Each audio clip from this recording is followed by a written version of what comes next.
Merci. Ça me- Ça m'encourage, merci. Donc, on va démarrer. Ok. Déjà pour ceux qui ne me connaissent pas, je m'appelle donc Olivier Sauvage. Alors j'ai plusieurs casquettes. Il y en a beaucoup qui, peut-être beaucoup, ou certains d'entre vous qui me connaissent sous le pseudo ou le masque de Capitaine Commerce, qui est un blog sur le e-commerce que j'ai fondé, que j'ai créé il y a 10 ans et qui est toujours un petit peu actif et sur lequel je tweete pas mal, qui est un blog lié au e-commerce et qui m'a amené d'ailleurs au e-commerce. Et puis je suis également, d'ailleurs je vais vous présenter ça après parce que j'ai prévu des slides, mais en fait je pensais avoir la présentation PowerPoint mais je ne l'ai pas, donc je vais être un petit peu désordonné. Euh, Et donc, puisque j'embraye directement sur la présentation, je vais le faire tout de suite. Donc, je suis également directeur d'une agence d'expérience utilisateur. Alors couramment, mais je pense que vous le savez tous, on dit UX, User Experience, qui s'appelle Wexperience, qui a été fondée il y a 7 ans, qui est une agence d'UX qui accompagne des grands e-commerçants, des grandes sociétés de services, de banques, d'assurances, etc., sur ces problématiques en fait, d'expérience utilisateur. Et puis je viens de fonder également une deuxième agence qui s'appelle Digitalise, qui est dédiée pour le coup à un autre sujet, mais un sujet qui est intéressant aussi, les Web Analytics, sachant que l'un et l'autre évidemment ne sont pas totalement indépendants. Donc aujourd'hui, je suis venu pour vous parler d'expérience utilisateur, bien sûr. Je suis venu partager en fait les méthodes de travail et les choses qu'on fait avec nos clients, nos grands comptes dans le domaine de l'UX. Pour remettre un peu les pendules à l'heure, il faut savoir que l'UX, c'est pas un sujet qui a toujours été dans le collimateur des directeurs et des directions marketing. Moi, ça fait 7 ans que j'en fais. Si je m'y suis mis, c'est un peu par hasard. C'était en 2007, suite à un voyage que j'ai fait en Allemagne chez Otto, ça vous dit peut-être rien, mais c'est le numéro 1 de la VAD, ou c'était le numéro 1 de la VAD en Allemagne. J'avais fait un séminaire chez eux et à l'époque j'avais découvert que les gens de chez Otto faisaient énormément de tests utilisateurs, qui faisaient énormément de tests AB, et qu'en fait nous en France on était totalement en retard sur ce sujet-là. Pour la petite histoire, je travaillais à l'époque chez 3 Suisses International, qui, comme vous le savez peut-être pas, a très mal terminé puisque la boîte a fermé l'année dernière.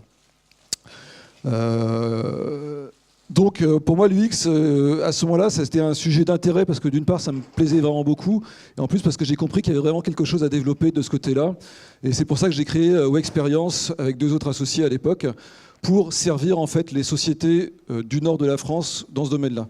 Puisqu'il faut savoir que je suis de Lille et qu'autour de Lille on a énormément de sociétés de VAD, des sociétés textiles et de sociétés de services et donc il y avait un très très très fort besoin dans ce domaine-là.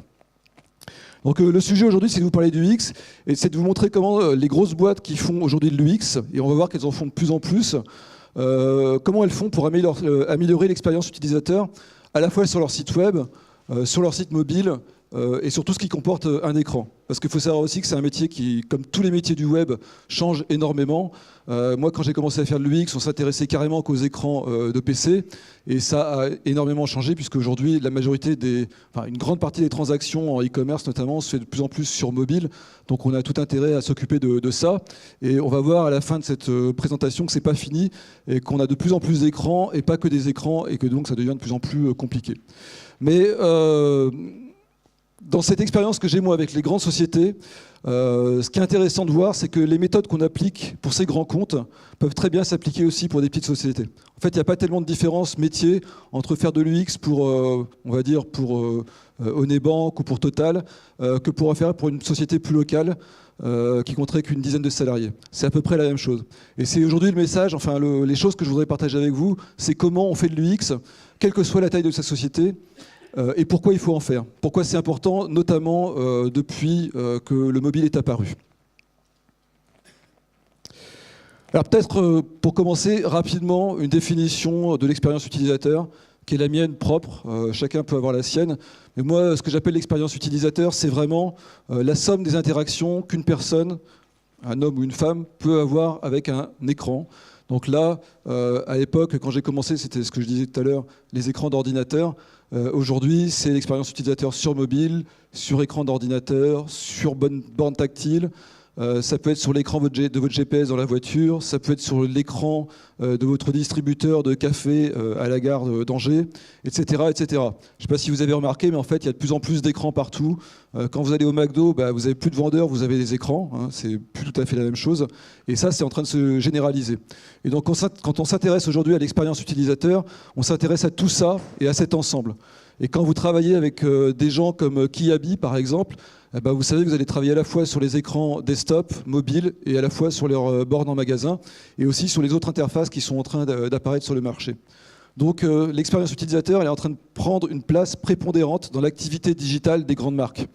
Mais pas que des grandes marques, ça concerne vraiment tout le monde, parce qu'aujourd'hui, la plupart des consommateurs français, des acheteurs, des gens comme vous et moi, utilisent leur smartphone, leur ordinateur, leur tablette, soit pour s'informer en ligne, soit pour commander.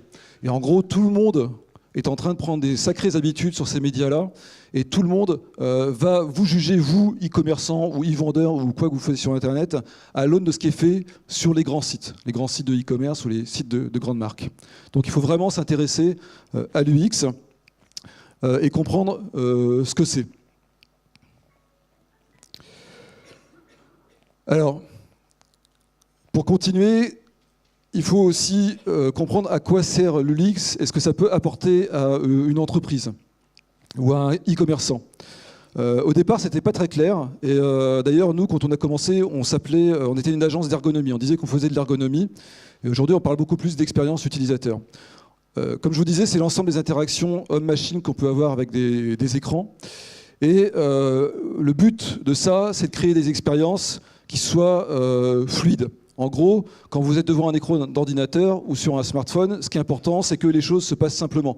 Que vous n'ayez pas à chercher l'emplacement des boutons, que vous n'ayez pas à chercher une information qui est difficile à trouver, que les temps de téléchargement soient rapides, etc., etc. Je pense que pour tous ceux qui travaillent dans le web, ça paraît assez limpide. On le disait déjà depuis des années, mais les grands e-commerçants ont mis énormément de temps à comprendre quel intérêt ça avait. Et en fait, petit à petit, on s'est rendu compte que l'UX avait un impact énorme sur le business, sur la marge du business. Mais pas directement. Et c'est peut-être pour ça que ça a mis du temps à être intégré dans les schémas des directions marketing. C'est que l'UX étant assez difficile à mesurer, on avait du mal à dire si j'améliore l'expérience utilisateur sur un site, je vais améliorer mon taux de transformation.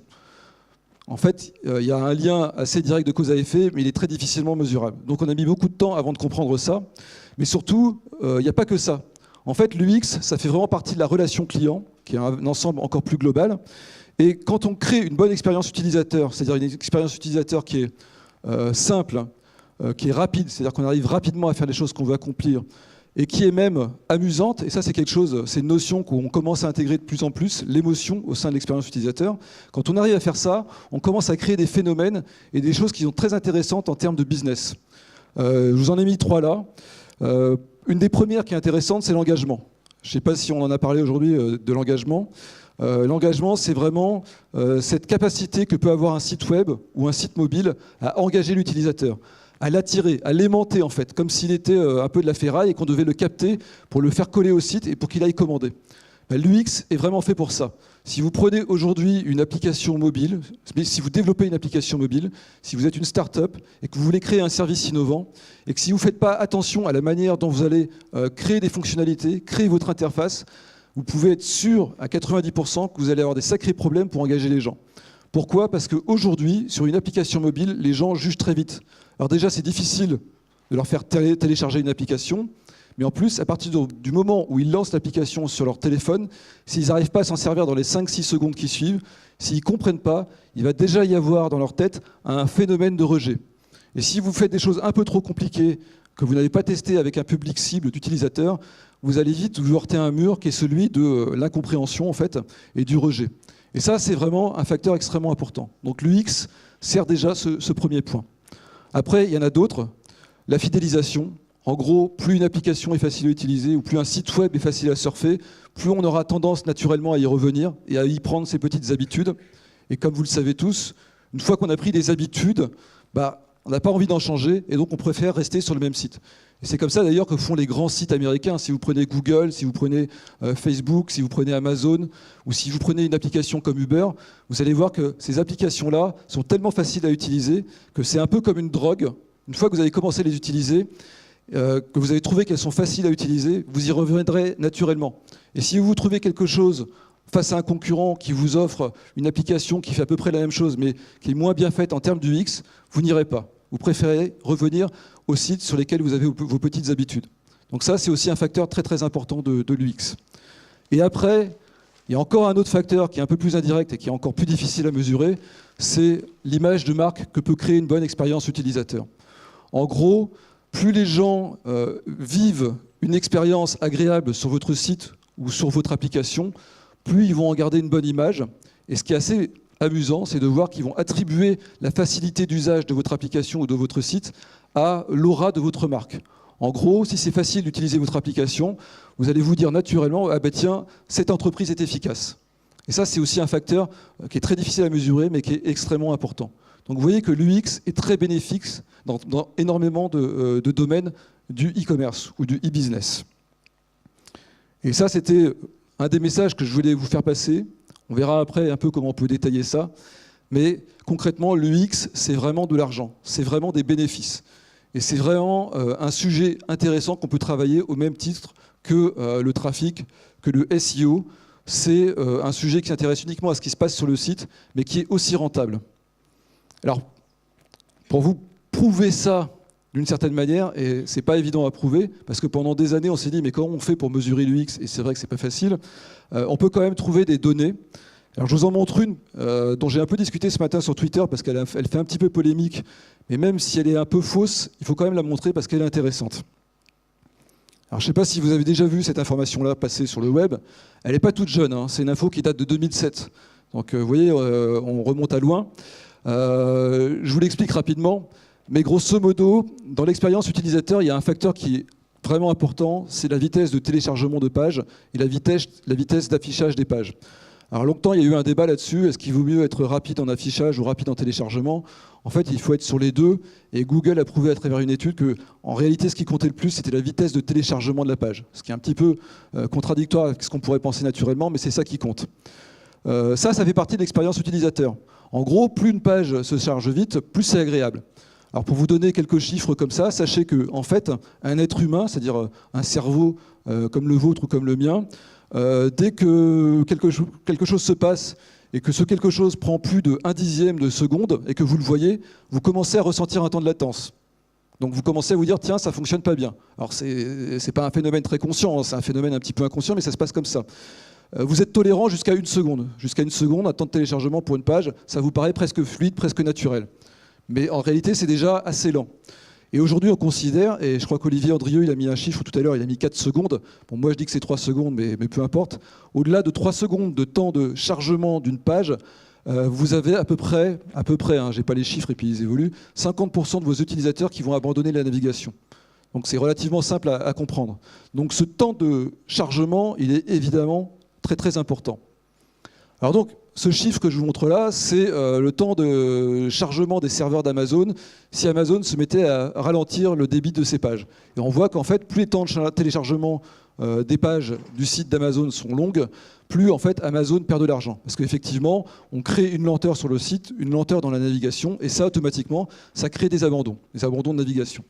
Bon alors, ce chiffre est vrai, simplement, il faut aussi relativiser, il est aussi faux pour la plupart d'entre nous, parce qu'en fait, il y a très très peu de sites comme Amazon à travers le monde. En fait, il n'y en a que 1 ou 2, donc ça ne veut pas dire grand-chose. Et il est vrai aussi que sur la plupart des sites de e-commerce, ce n'est pas parce que vous changez votre temps de téléchargement de 1/2 seconde ou de 3/10 de seconde que ça va changer grand-chose à votre business. Mais c'est juste pour comprendre en fait ce qui se passe quand on travaille l'UX. On s'attaque à tous ces petits facteurs en fait qu'on ne voit pas vraiment, qu'on ne ressent pas vraiment, mais dont la somme fait qu'à un moment donné, on va créer une expérience désagréable. Et c'est ça qui va être retenu par l'internaute. L'internaute, il s'en fout de savoir le temps de téléchargement d'une page. C'est pas ça qui l'intéresse. Lui, il va juste ressentir des émotions. Il va se dire, tiens, là c'est facile, tiens, là c'est agréable, tiens, là c'est désagréable, j'y arrive pas. Et en fait, nous, notre boulot quand on travaille dans l'UX, c'est vraiment de dire, on va essayer de faire au maximum pour que l'expérience soit agréable.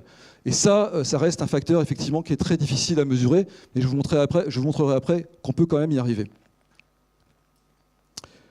Encore quelques chiffres, juste pour vous donner une idée du panorama, et après on rentrera dans le vif du sujet. 2 chiffres, dont UX égale 20%. Alors c'est quoi ce UX égale 20%? c'est le budget, c'est la part du budget que consacrent aujourd'hui les leaders du e-commerce en France à l'UX par rapport au digital. Alors, je ne vous les ai pas sortis d'un chapeau, ces chiffres-là, et ils ne sortent pas non plus d'une étude. C'est des chiffres que j'ai demandé à des grands leaders du e-commerce en France, alors notamment Voyage SNCF, Pascal Lanoux, directeur de la relation client, pour qui c'est un sujet important. Hein. Voyage SNCF, je ne sais plus combien de ces visiteurs par an, mais c'est vraiment beaucoup. Chez Voyage SNCF, juste pour avoir une petite idée, ils sont organisés dans ce qu'on appelle des feature teams. En fait, c'est des équipes de 10 personnes qui ont chacune un sujet. Donc il va y avoir le sujet de la transfo, le sujet de la page d'accueil, le sujet de l'application mobile. Je ne sais pas comment on appelle ça, on a des product owners en fait, qui dirigent ces équipes-là. Et sur ces 10 personnes, on a 2 personnes qui sont dédiées à l'UX. Donc c'est vraiment beaucoup. Alors, évidemment, tout le monde ne peut pas faire ça. Il faut être réaliste, ça coûte très très cher. Il faut avoir un certain niveau de maturité, mais c'est vers ça qu'on tend. Et l'autre exemple, c'est la société Manutan. Peut-être que vous connaissez, c'est un distributeur de produits pour les professionnels, donc c'est du B2B. Chez Manutan, le directeur du digital consacre 20% de son budget également à l'UX. Donc vous voyez qu'on atteint des niveaux assez importants sur les dépenses de création de sites. Et je peux vous dire qu'il y a 5 ans, on était à 0%. Donc ça a vraiment beaucoup augmenté. Donc là, on parle de leader, évidemment. Donc 20%, c'est beaucoup et tout le monde n'a pas besoin de dépenser 20% sur son UX. Mais ça vous montre une image de ce qui va se passer à l'avenir. Et les 3 milliards de dollars, c'est le chiffre beaucoup plus global et un peu plus abstrait, qui est issu d'une recherche de Forrester Group, qui en fait est le total des dépenses UX consacrées dans le monde pour les sites e-business. 3 milliards. Alors ça peut paraître beaucoup ou pas beaucoup, juste pour vous donner une idée de ce que c'est 3 milliards comparé à 150 milliards de dollars dépensés par la pub en 2015. Donc vous voyez que c'est encore très très peu par contre comparé à la publicité. Mais c'est en très très grande augmentation. Bon, maintenant ce que je voulais vous dire, c'était ça en fait. C'est une théorie que j'ai inventée, elle n'a rien d'extraordinaire, mais c'est le message que je veux passer à chaque fois que je parle d'UX. Parce que quand on parle d'UX, il y a énormément de choses qu'on peut faire sur un site pour améliorer l'expérience utilisateur. C'est pas forcément simple de savoir quoi faire, mais selon moi, il y a au moins 3 choses qu'on peut faire systématiquement pour améliorer son UX. Et c'est des choses que tout le monde peut faire. Ça marche aussi bien dans les grandes boîtes que dans les petites boîtes. C'est vraiment ce qu'on appelle des basiques, hein, comme dans la mode. Et c'est un peu des incontournables. Et c'est aussi une façon de travailler qui vous permettra, si vous vous lancez dans le e-business, d'améliorer en permanence votre expérience utilisateur. Donc ces basiques, c'est quoi? Alors la première, et je pense que c'est la plus fondamentale, et c'est celle-là dont j'ai parlé le plus longtemps, c'est vraiment l'écoute du client ou l'écoute des utilisateurs. C'est vraiment la première chose à faire et c'est vraiment la plus importante. Pourquoi? Parce qu'en fait, quand on parle d'UX, on parle quand même beaucoup encore d'ergonomie. Et l'ergonomie, il faut savoir que c'est une science qui est issue du domaine de la psychologie, donc qui s'intéresse d'abord et avant tout à l'être humain. Donc l'UX, c'est vraiment, et c'est en premier, l'observation des utilisateurs de votre site ou de votre application. Et dans mon agence, on ne fait jamais de projet sans tester un site avec des vrais utilisateurs. Jamais. C'est-à-dire qu'en fait, on ne fait jamais de maquette comme ça en imaginant que ce serait bien. On ne fait jamais d'optimisation en imaginant que ce serait bien en utilisant des best practices. On regarde toujours ce que font les gens. Et ça, c'est vraiment hyper important parce que si vous ne faites pas ça, vous passez à côté d'une chose qui est extrêmement importante et que vous connaissez tous, c'est que les gens sont imprévisibles. Vous ne pouvez pas savoir à l'avance comment ils vont fonctionner. Et ça, c'est encore plus vrai pour les gens qui travaillent dans le web, qui ont tendance à être très habitués à tous ces outils, à toutes ces nouvelles technologies, et qui oublient qu'en fait, la plupart des gens ne le sont pas. Et ça, c'est le meilleur moyen, c'est de s'intéresser aux gens en direct, et on va voir comment, pour comprendre ce qui se passe dans leur tête et comment ils interagissent avec une interface. Donc il y a plusieurs moyens d'écouter ces utilisateurs. Le moyen que je préfère et qu'on utilise toujours, et que j'espère qu'il va bien s'afficher, c'est ça. Alors c'est pas juste ce texte et non plus cette brave dame. Ça, c'est un extrait vidéo de ce qu'on appelle un test utilisateur. C'est quelque chose qu'on fait très couramment chez nous. Depuis le début de l'année, je pense qu'on a dû en faire une trentaine de tests utilisateurs pour nos différents clients. C'est quelque chose qui est très simple à mettre en œuvre et qui permet vraiment d'obtenir des véritables insights sur ce qui se passe sur votre site, sur ce qui va bien, et ça c'est important de le savoir, et aussi sur ce qui ne va pas. Alors c'est quoi un test utilisateur? C'est tout simplement d'abord un panel de personnes, une douzaine de personnes en général, des gens qu'on sélectionne, qui sont dans votre cible utilisateur. Donc là, on est en train de tester un site qui s'appelle, si je dis pas de bêtises, Florence Nature, qui vend je crois que c'est des produits diététiques. Donc là, on va recruter ensuite des clientes ou des prospects de ce site-là. Donc c'est peut-être pas la partie la plus facile, celle-là, mais je vous explique quand même comment on fait. Après, on verra comment on peut passer par-dessus ces obstacles-là. Ensuite, on crée des scénarios de test. C'est-à-dire qu'en fait, on va demander aux gens d'accomplir des tâches sur le site ou sur l'application mobile. Alors pour un site e-commerce, c'est tout le temps la même chose. C'est très simple. C'est vous avez besoin d'acheter des nouveaux produits cosmétiques pour vous. Allez sur le site Florence Nature, trouvez ce qui vous plaît et achetez-le. Bon, ça, c'est un scénario très très bidon, très simple, très ouvert, parce qu'on sait que la personne, si on lui demande de faire ça, elle va faire un peu tout et n'importe quoi. Des fois, on fait des scénarios beaucoup plus poussés, beaucoup plus encadrants, où on va demander aux gens, ben voilà, vous devez trouver un produit entre 30 et 40 euros, l'ajouter au panier et le commander en utilisant la livraison par point relais, par exemple. Donc on crée tout un scénario comme ça. En général, il y a 6 ou 7 tâches pour obtenir des entretiens individuels d'environ 45 minutes, 1 heure. Et on fait passer les personnes une à une comme ça, sur l'ordinateur, sur le mobile, et on enregistre le tout. Donc là, ce que vous voyez, en fait, c'est un extrait vidéo qu'on a enregistré donc pour le site Florence Nature. Alors, qu'est-ce qui est intéressant à regarder là-dedans? Donc, on a la capture d'écran, on a le visage du client. Donc, nous, ce qui nous intéresse beaucoup, c'est les expressions faciales, parce que ça permet de comprendre un peu ce que peut ressentir la personne, parfois. Donc, c'est un peu rudimentaire, mais c'est assez utile. Ce qui est très important et que vous n'entendez pas là, c'est qu'on fait parler les gens. Pourquoi on les fait parler? Parce qu'en fait, ce qui est important en réalité, et ce qui est même le plus important, c'est ce qu'il y a dans la tête des gens, ce qu'ils pensent. Donc, dans le protocole de test utilisateur, on leur demande toujours de penser à voix haute, d'exprimer ce qu'ils ressentent. C'est pas toujours facile, hein. Il y a des gens qui sont très bavards, alors là on n'a pas de problème, ils parlent beaucoup, mais on a aussi des gens qui sont pas du tout bavards, et là il faut un peu les pousser dans leur retranchement, mais ça fait partie du protocole. Et puis donc après on enregistre tout ça, et ce que vous voyez de temps en temps apparaître, des points rouges et des lignes rouges, ça c'est le suivi du regard de cette personne sur cet écran-là. Là on utilise un matériel qui est pas à la disposition de tout le monde parce que c'est très très cher, mais on peut largement s'en passer, c'est du matériel de eye tracking. Donc en fait c'est une barre émettrice réceptrice de lumière infrarouge et ça permet de voir vraiment où la personne pose les yeux à l'écran. Alors c'est super intéressant parce que ça permet de voir très précisément ce qu'elle regarde, ce qu'elle est en train de penser, de faire la corrélation entre les deux.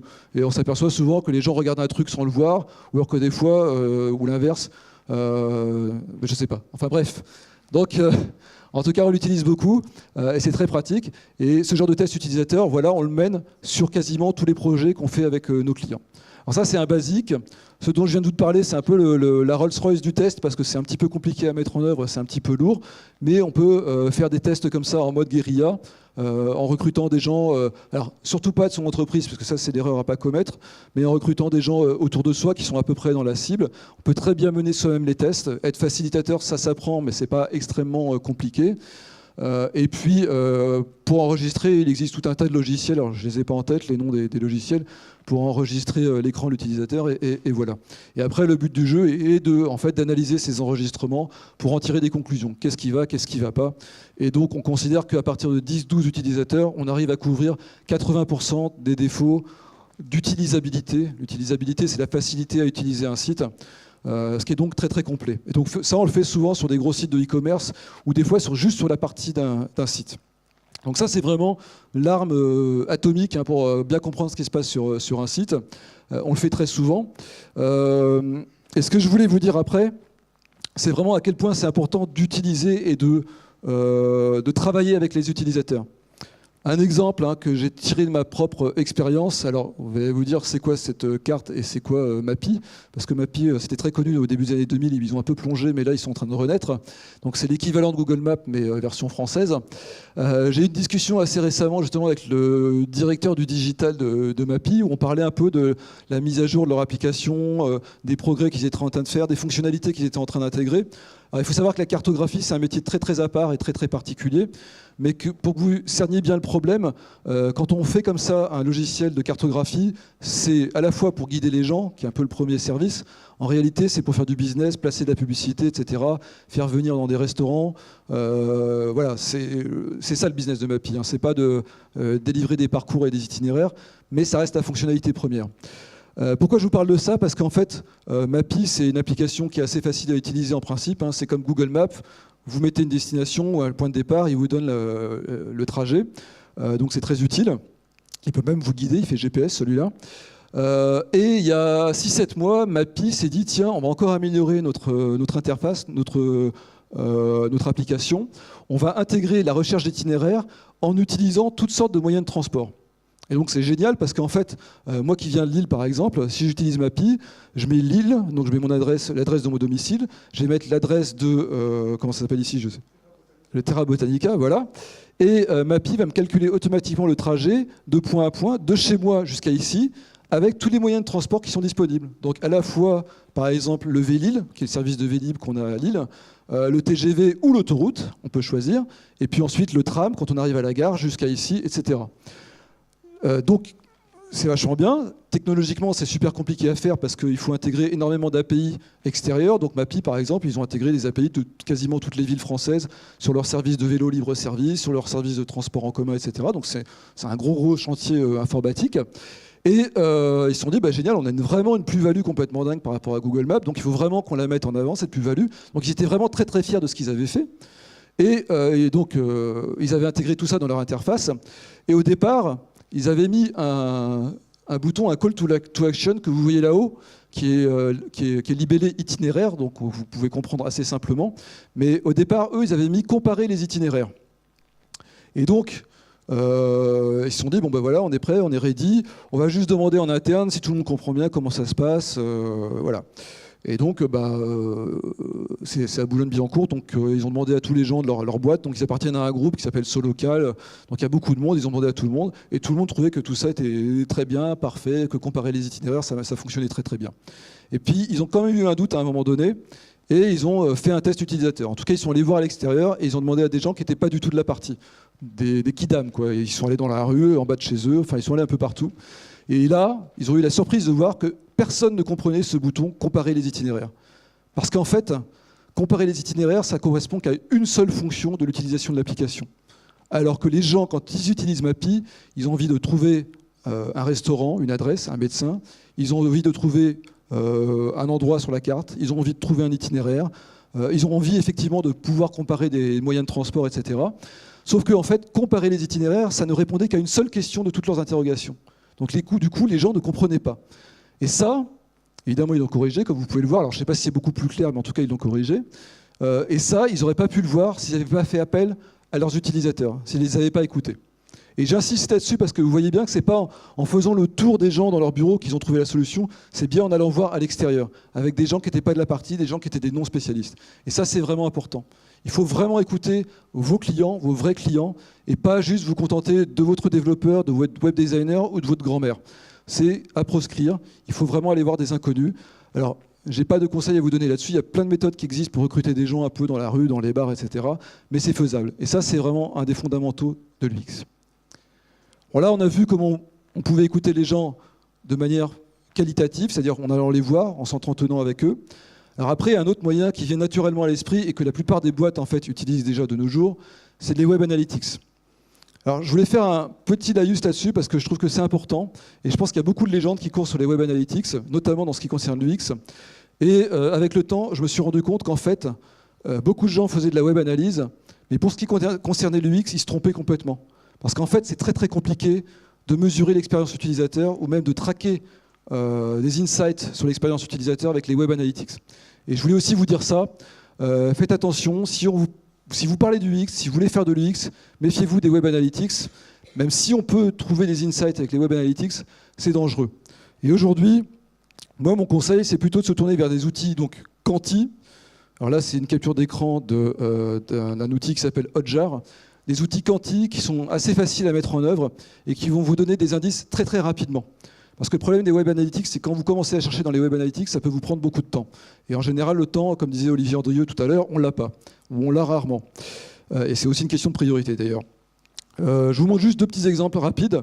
Mais si vous connaissez Hotjar, et ce n'est pas le seul, il y en a d'autres, Hotjar permet de faire des trucs très intéressants comme des click maps, donc des cartes de clic, et des scroll maps, comme ça, des cartes de scroll, qui permettent de voir un peu très rapidement et sans qu'il y ait besoin de creuser pendant longtemps dans les données, des informations intéressantes sur ce qui peut se passer sur une page de site web. Alors là, ça marche que pour les sites web, hein, ça ne marche pas encore pour les applications mobiles, mais ça marche aussi pour les sites web mobiles. Et ça vous permet par exemple de voir quelles sont les zones qui sont les plus cliquées. Bon, là, j'ai pris un peu les exemples au hasard, je vous l'avoue, mais ça permet aussi de découvrir parfois qu'il y a des zones qui sont cliquées et on ne savait pas qu'elles seraient cliquées. En l'occurrence, vous pouvez voir là-haut que le nom de la personne est cliqué. On ne sait pas trop pourquoi, mais apparemment, beaucoup de gens font ça. Et la scroll map permet de voir quels sont les contenus qui sont vus ou pas vus sur une page. Ça résout et ça répond souvent à la question de ouais, mais est-ce que ma page va pas être trop longue? Alors en général, elle est trop longue, mais au moins là, vous savez scientifiquement pourquoi elle est trop longue et où les gens s'arrêtent. Donc ça, c'est mon conseil numéro 2 pour ce qui concerne l'écoute des utilisateurs. C'est vraiment, si vous voulez faire de la data, de la web analyse, contentez-vous de trucs très très simples au départ. Parce que si vous allez vraiment creuser dans la donnée, sur des résolutions d'écran, sur des segments clients, etc., vous risquez d'y passer beaucoup de temps et surtout de vous y égarer. Donc ça reste quelque chose qui est sans doute l'apanage des très très grosses sociétés. Et encore, je ne suis pas sûr qu'ils aient vraiment beaucoup de temps à consacrer à ça. Bon là on a vu, alors vraiment j'ai survolé le sujet de l'UX en termes d'écoute utilisateur, mais si au moins vous pouvez retenir l'idée des tests utilisateurs, c'est vraiment le plus important. Et la deuxième idée qui est vraiment importante et qu'il faut absolument que vous reteniez, c'est que l'UX, même si c'est un métier, qu'il y a des vrais professionnels qui le font, hein, on a des UX designers, des UI designers, des ergonomes, après on a sûrement d'autres métiers encore qui n'existent pas, qui vont être inventés. Je pense qu'un des moyens d'avancer sur ce sujet-là, c'est vraiment de se forger une culture. Alors se forger une culture UX, ça ne veut pas dire qu'on doit devenir ergonome du jour au lendemain, ça ne veut pas dire qu'on doit passer 3 mois en formation pour essayer de comprendre comment ça fonctionne, ça veut dire simplement qu'on doit se former un minimum et comprendre certains paramètres assez simples qui vont nous permettre en fait d'intégrer cette dimension UX dans tous les projets web et mobiles que vous faites. Alors, moi, j'ai pas 36 solutions, hein, c'est celle que j'ai pratiquée moi-même, mais je me permets de vous la citer quand même. C'est de lire des livres, tout simplement. Alors, vous pouvez faire des formations, évidemment, c'est bien, mais en France, on a des gens qui sont vraiment très très forts dans ce domaine-là. Et là, pour moi, ça, c'est vraiment les 3 livres et des 3 personnes que j'apprécie le plus dans ce domaine. Donc, il y a Amélie Boucher, notamment Ergonomie Web, qui était vraiment le premier bouquin sur le sujet et qui est vraiment super parce qu'il vulgarise vraiment bien la science de l'UX.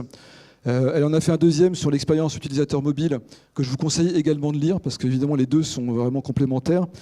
Et il y a un 3e livre que j'aime vraiment beaucoup de Karine Lallemand et Guillaume Grenier, qui est aussi un nordiste comme moi, sur les méthodes de design UX, qui est un très très très bon livre, assez simple à lire et qui vous décrit toutes les méthodes de test et de compréhension des interfaces. Donc il y a le tri de cartes, il y a les tests utilisateurs, il y a le questionnaire attractif qu'on verra après. Et avec ces 3 livres que honnêtement vous arrivez à lire en une journée, hein, si vous êtes vraiment courageux, ou en 2 jours si vous êtes un peu plus lent, vous arriverez au moins à vous forger une culture de base qui vous permettra de gérer des projets en ayant la capacité de comprendre ce qui peut se passer en termes d'UX et aussi la capacité de savoir prendre les bonnes décisions pour avancer sur un sujet ou un autre. Vous savez, ces éternels débats où on se dit le bouton il est mieux à gauche ou à droite, quand vous avez un minimum de culture UX, vous allez pouvoir y répondre beaucoup plus facilement et beaucoup mieux. Ça, c'était mon 2e pilier. Donc, vous voyez, il est beaucoup plus court que le premier, je vous l'avais dit.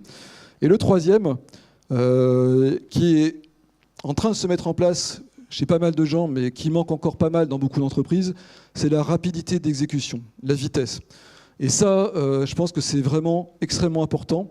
Et ce qui est vraiment agréable de voir aujourd'hui, c'est qu'on a des sociétés comme Voyage SNCF qui sont capables d'aller très très vite pour faire de l'expérience utilisateur. Je vais vous expliquer pourquoi.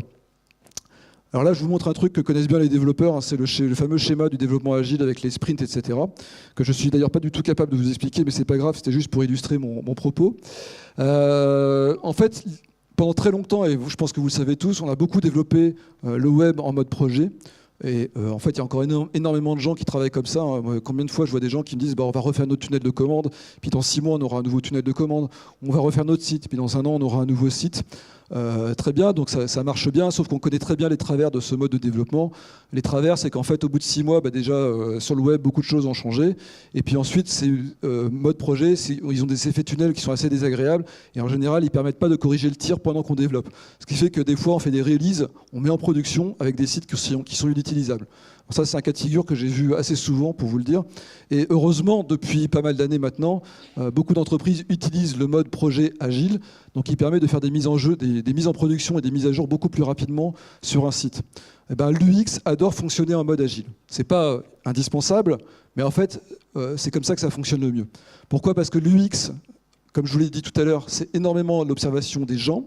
Les gens change énormément. Il y a des plus jeunes qui naissent, des plus vieux qui meurent. Et nous, la plupart d'entre nous, on se perfectionne au fur et à mesure qu'on utilise des applications. Et donc, il faut faire extrêmement attention à ces évolutions-là. Et développer en mode agile permet justement d'être sans arrêt collé au rythme de progression des évolutions à la fois technologiques, mais aux évolutions des habitudes des gens. Et ça change très très vite. Je peux vous donner un petit exemple parce que j'en ai eu une conversation hier avec quelqu'un de chez Vente Privée, responsable du merchandising, qui me disait nous, chez Vente Privée, on a un vrai problème, c'est qu'on n'arrive pas à produire assez vite. En gros, quand ils font une modification sur le site de Vente Privée ou l'application mobile, des fois, il leur faut 3 mois, des fois 6 mois.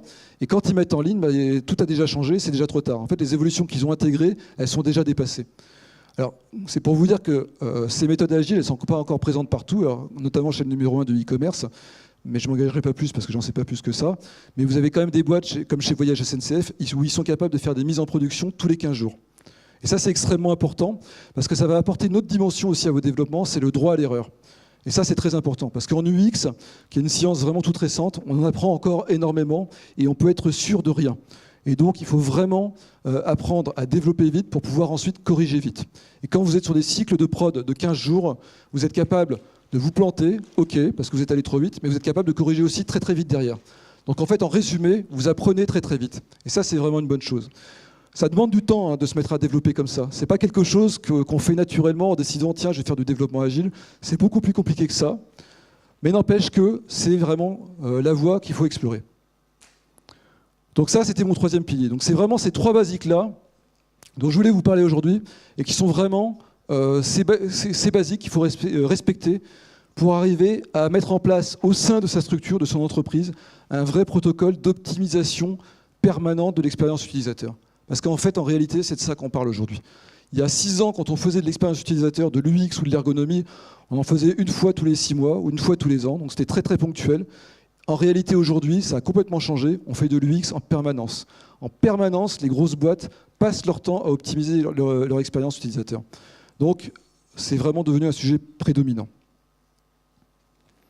Alors, pour terminer, j'ai encore quelques slides. Je voudrais répondre à juste 2-3 questions et puis vous montrer après aussi une petite vision de ce qui pourrait se passer à l'avenir concernant l'UX. La première question, elle est vraiment importante parce que j'ai mis beaucoup de temps avant de comprendre comment on pouvait faire pour mesurer l'UX et comment on pouvait convaincre notamment mes interlocuteurs qui sont souvent des directeurs du digital, des chefs de projet, etc. J'ai mis beaucoup de temps à les convaincre qu'on pouvait mesurer ça et c'est vrai que ce n'était pas évident. Il y a pas mal d'outils qui existent en fait pour mesurer l'UX, mais le temps qui soit accepté est assez long. Et aujourd'hui, nous, on en utilise un que vous pouvez utiliser vous-même et qui est vraiment facile à mettre en œuvre, qui a été traduit notamment par Guillaume Grenier et Karine Lallemand, parce que c'est un questionnaire, en fait, c'est un outil qui est allemand à la base. On appelle ça le questionnaire attractif. En fait, c'est un questionnaire extrêmement simple, alors qui est fait de 3 pages comme ça. Donc, c'est des boutons radio, et c'est des facteurs que les utilisateurs peuvent noter à la fin d'un test utilisateur, par exemple. Ils ne vont pas forcément bien comprendre tout ce que ça veut dire, mais ça, c'est pas très, très, très grave. Et en fait, en notant comme ça différents critères de l'interface qu'ils ont utilisée, et en faisant un petit calcul derrière, on va pouvoir arriver à sortir des graphes, exactement comme celui-ci, qui vont nous permettre d'avoir une vue vraiment rationalisée et vraiment quantifiée de la manière dont la satisfaction utilisateur s'est réalisée sur ce site. Alors, il peut y avoir des textes qui paraissent un petit peu ésotériques comme qualité hédonique identification ou qualité hédonique stimulation. Peu importe, ce qui compte, c'est de voir les différents critères et comment ils se notent. Et là, ce que je vous montre, c'est un petit cas particulier où en fait, nous, on a fait la refonte d'un site, d'une banque, et on avait fait un premier test utilisateur où on a mesuré ensuite la satisfaction utilisateur grâce à ce questionnaire. C'est la ligne jaune. Et 3 semaines plus tard, on avait tout refondu, on avait refait toutes les maquettes des pages du site. Alors je ne peux pas vous les montrer parce que c'est un projet un peu confidentiel. On avait fait jusqu'au wireframe, en fait, on n'était pas allé plus loin que les wireframes, hein, donc pas d'habillage graphique. Et on avait refait un test utilisateur avec exactement les mêmes parcours, pas les mêmes personnes, mais les mêmes profils. On avait fait un prototype, hein, puisque le premier test avait été fait sur le vrai site fonctionnel. Nous, on avait construit un prototype et on a mesuré la différence, qui était extrêmement nette. Et on a vu qu'on avait réussi à améliorer l'interface sur quasiment tous les critères. Et vous voyez que les critères qui n'augmentent pas, d'ailleurs, c'est les critères qui sont plus ou moins esthétiques, donc notamment la partie qualité hédonique, stimulation, commun, nouveau. Mais on a vraiment augmenté des critères comme la maîtrisabilité, je ne sais pas si on peut dire ça, mais les gens ont vraiment eu cette sensation d'avoir une interface plus facile à maîtriser, sur la présentabilité, donc l'apparence et l'aspect des choses. Et on était vraiment, évidemment, très contents de voir tout ça. Mais du coup, on a pu vraiment montrer aux clients par A plus B, en faisant cette mesure, qu'on était vraiment capable d'améliorer l'interface. Et ça l'a vraiment mis en confiance. Ce questionnaire, il est en open source. Alors, je ne sais pas s'il est vraiment en open source, mais on peut le télécharger sur le site. Alors, je crois que c'est attractive.de. Il y a la version allemande, et je ne sais plus où se trouve la version française, mais avec Google, vous devriez arriver à la trouver assez facilement. C'est un questionnaire qui est vraiment très très facile à mettre en œuvre, qu'il faut utiliser sur quand même une dizaine de personnes, parce que sinon les résultats ne sont pas valables, mais la méthodologie est extrêmement simple. C'est un truc qu'utilisent couramment Voyage SNCF, hein, je peux vous le dire parce que je l'ai fait avec eux, pour améliorer leurs interfaces. Alors après, peut-être que vous n'aimez pas les interfaces de Voyage SNCF, mais en tout cas, ils l'utilisent, et ça donne plutôt des bons résultats. Donc ça, c'était un point sur lequel je voulais vraiment vous amener. Un deuxième point qui est extrêmement important aussi, et qui va vraiment souligner et préciser tout ce que je vous ai dit auparavant, c'est quand faire de l'UX. Et ça, je vous l'ai déjà dit, mais en fait, ça a beaucoup changé. Et pendant très longtemps, donc, on faisait de l'UX de temps en temps, un peu comme ça, quand on avait un peu des queues de budget. Alors notamment, je me souviens très bien, et j'ai encore eu le cas hier, on a des gens qui viennent nous voir en nous disant « Ouais, j'ai fait une refonte, est-ce que vous pourriez me faire un audit, s'il vous plaît, un audit UX ?» Et moi, je leur dis « Mais c'était avant qu'il fallait le faire, c'est pas après. » Parce qu'en fait, quand on fait de l'UX, en général, c'est pour corriger le tir, c'est pour améliorer les choses. C'est pas pour réparer les conneries des développeurs. Et en fait, aujourd'hui, la réponse, elle a toujours été vraie, et c'est toujours la même, c'est que l'UX, il faut en faire tout le temps. Il faut en faire quand vous commencez à concevoir un projet, quand vous avez des maquettes papier, quand vous avez des wireframes, quand vous avez des maquettes graphiques, et quand vous avez commencé à développer. Mais en fait, la règle veut, et ça a été montré, alors j'ai pas le lien, mais ça a été calculé, que plus vous faites par exemple de tests utilisateurs tôt dans le process de conception de votre application ou votre site, plus vous faites des économies. Parce qu'en fait, ce qui se passe, quand vous faites des wireframes, ça coûte pas très cher, d'une part à concevoir, et ça coûte pas très cher non plus à corriger. Parce que si vous êtes trompé dans l'emplacement d'un bouton ou je ne sais quoi, vous le faites très très vite. Mais plus vous développez, plus vous avancez dans le développement, plus les modifications coûtent cher, évidemment. Donc vous avez tout intérêt à faire de l'UX tout le temps, à tester un maximum de fois, et surtout en phase de démarrage. Parce que comme ça, toutes les corrections que vous apporterez et toutes les optimisations et modifications que vous voudriez faire vous coûteront beaucoup moins cher. Donc de toute façon, aujourd'hui, l'UX, c'est un métier qui doit être fait en permanence. Alors, je pense que c'est important de finir par l'avenir, et c'est un peu logique à la fin d'une présentation, parce que, contrairement à ce qu'on pouvait croire, on a de plus en plus d'interfaces. Alors, je pense que ça, vous l'avez déjà constaté, il y a déjà des écrans digitaux, on en a de plus en plus. Il suffit de regarder dans sa vie privée, il y en a partout. Et dans la vie publique, il y en a aussi partout. Et ça, déjà, il y a quelques années, on ne pouvait pas le prévoir. Et puis, il y a d'autres choses qui sont en train de se passer. Je vais vous en montrer deux. Mais juste pour vous donner une idée de l'impact que ça peut avoir, avant 2006, quand vous aviez un téléphone ordinateur, on appelait ça un PDA, je ne sais pas s'il y en a qui se rappellent de ça. C'était des espèces de petites merdouilles avec un clavier très très grand et un tout petit écran. C'était connecté en Edge, c'était juste inutilisable. Puis un jour, il y a l'iPhone qui est apparu.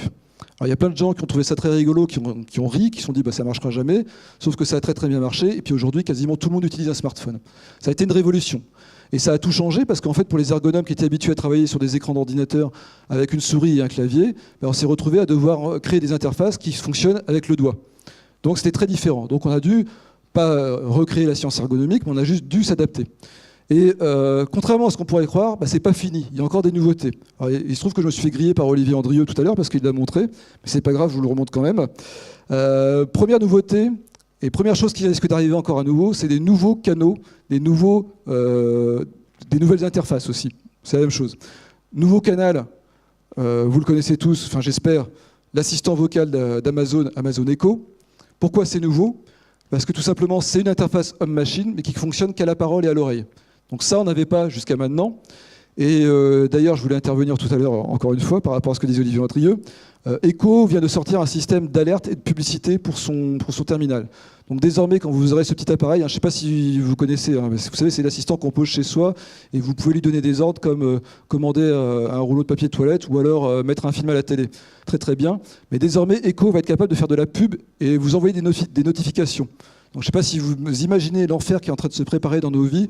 C'est-à-dire que d'ici quelques années, on aura des assistants comme ça qui nous feront de la pub en permanence dans les oreilles ou qui nous enverront des notifications, genre il y a des réducs à côté chez vous. Donc voilà.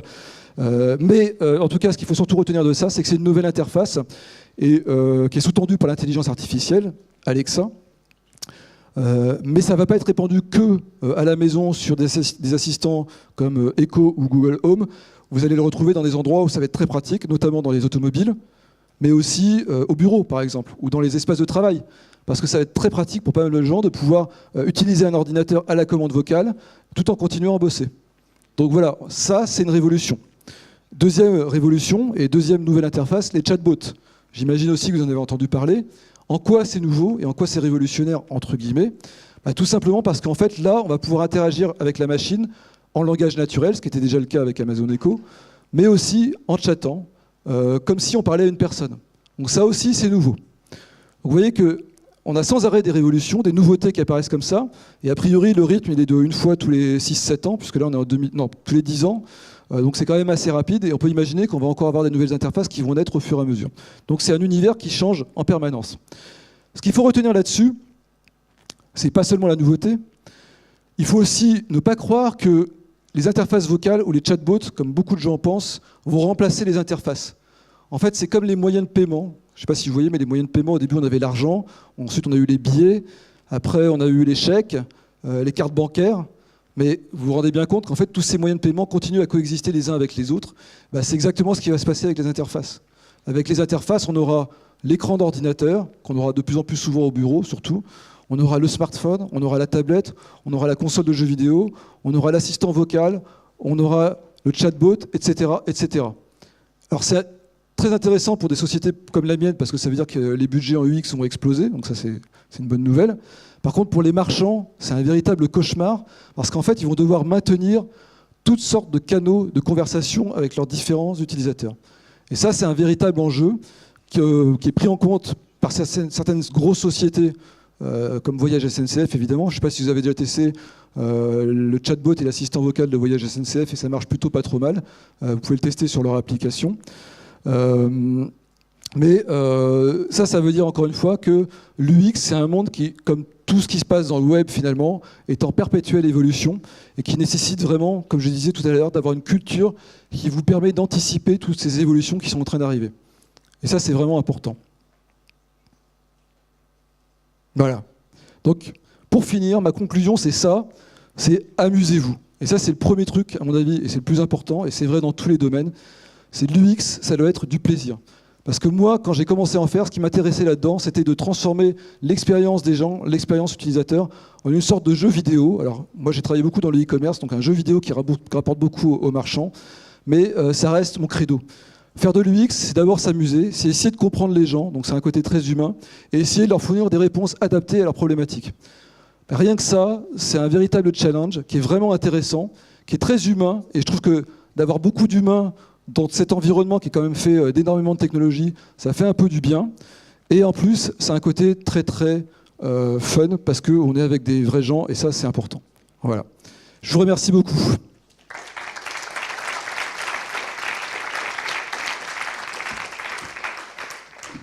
Et si vous voulez me contacter, voilà, ou me suivre sur Twitter, il y a toutes ces informations-là.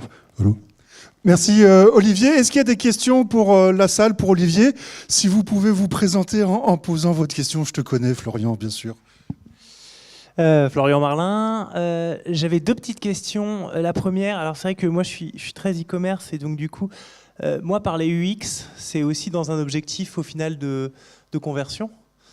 Et du coup, je trouvais étonnant que dans tes piliers, alors j'ai peut-être loupé, mais tu évoques pas d'A/B testing en fait. Sur cette partie-là. Et ma deuxième question, c'était de savoir combien coûtait un test utilisateur et s'il y avait des possibilités de faire des tests un peu plus, plutôt que d'avoir toujours des vrais gens, mais qu'on filme avec l'eye tracking, etc. Si par exemple l'envoi à des panels d'emails de consommateurs, est-ce que ça a été aussi pertinent à tes yeux? Alors, l'A/B testing, évidemment que c'est super. Hein. J'en ai pas parlé exprès parce qu'en fait, Pour moi, ça reste un outil qui n'est pas accessible à tout le monde. Alors, c'est facile à utiliser, c'est facile à mettre en place. Hein. C'est un tag qu'on pose, après c'est facile de créer un test, etc. C'est pas la question. La question, c'est que l'A/B testing commence à être intéressant en termes de résultats quand on a quand même pas mal de trafic. Donc en deçà d'un certain trafic, c'est pas vraiment utilisable. Sinon, je l'aurais mis parce qu'évidemment, c'est un moyen très très simple, c'est un protocole très pratique pour tester. Après, il faut aussi dire une vérité sur l'A/B testing. Autant c'est facile de mettre en place des tests, dans une certaine mesure, parce que moi je le vois avec mes clients, dès qu'on essaie de faire des trucs un peu compliqués, ça devient très très long. Un autre problème de l'A/B testing qu'on a constaté, c'est aussi la difficulté à mesurer les résultats. Parce que souvent, les gens se concentrent sur des indicateurs très très rudimentaires comme le taux de transfo. En fait, il faut quand même explorer les données beaucoup plus en profondeur en général pour analyser un test. Donc c'est un vrai métier, c'est assez complexe. Et même si c'est extrêmement intéressant, et d'ailleurs tous les clients qu'on a ont un outil d'A/B testing, hein, donc il n'y a pas de souci là-dessus, pour moi c'est plutôt next step. Il faut déjà mettre en place certaines bonnes habitudes, et c'est ce que j'ai dit, hein, test utilisateur, culture X et un peu de mode agile. Une fois qu'on a fait ça et qu'on commence à rentrer dans une agilité UX, effectivement les tests utilisateurs vont arriver sur la table à un moment donné, assez vite. Mais je ne les conseillerais pas au début parce que ça peut être une perte de temps, surtout quand on fait un lancement de site. Et après, il y a aussi des problématiques techniques. Quand on parle d'appli mobile, faire du testing là-dedans, c'est un peu tordu. C'est un peu compliqué. Deuxième question sur les coûts. Et là, je ne vais pas mentir, ça coûte cher un test utilisateur. Pour donner une idée approximative, c'est 1 000 € par testeur. Donc on est vite sur des budgets de 10-15 000 €. Mais encore une fois, et je le répète, si j'en ai parlé, c'est parce que je pense qu'au contraire, c'est abordable, dans la mesure où il y a plein de manières de faire qui permettent d'être beaucoup plus light que ça. Bon, nous, ça coûte cher parce qu'on doit recruter des gens, parce qu'on les rémunère, parce qu'on passe beaucoup de temps à analyser. Tout ça, c'est une logistique qui est assez longue. On passe beaucoup de temps à analyser aussi, donc ça coûte extrêmement cher. Mais après, il y a beaucoup de solutions qui sont plus ou moins light. Alors, je ne vais pas citer un de mes concurrents, mais moi, je suis sur la même longueur d'onde qu'eux. Il y a les tests utilisateurs à distance, c'est déjà beaucoup moins cher et c'est intéressant aussi. Et après, il y a des modes guérilla. Bon, par contre, là, il faut se cultiver un peu. Justement, il faut lire des bouquins pour voir un peu quelle méthodologie on peut mettre en place. Mais le fondamental, c'est quand même tester vos interfaces, faites-les tester par des gens que vous ne connaissez pas, qui sont à peu près dans votre cible. Essayez de faire ça minimum, 4, 5, 6 personnes. Vous aurez toujours des bonnes surprises. Des mauvaises, mais qui seront des bonnes surprises. Parce qu'au final, vous apprendrez des choses. Il y a une autre question, au fond, je me dirige. Mais j'ai choisi le mauvais côté. Est-ce que vous pouvez faire passer le micro à la dame qui est tout à l'autre bout? Merci. Merci. Merci.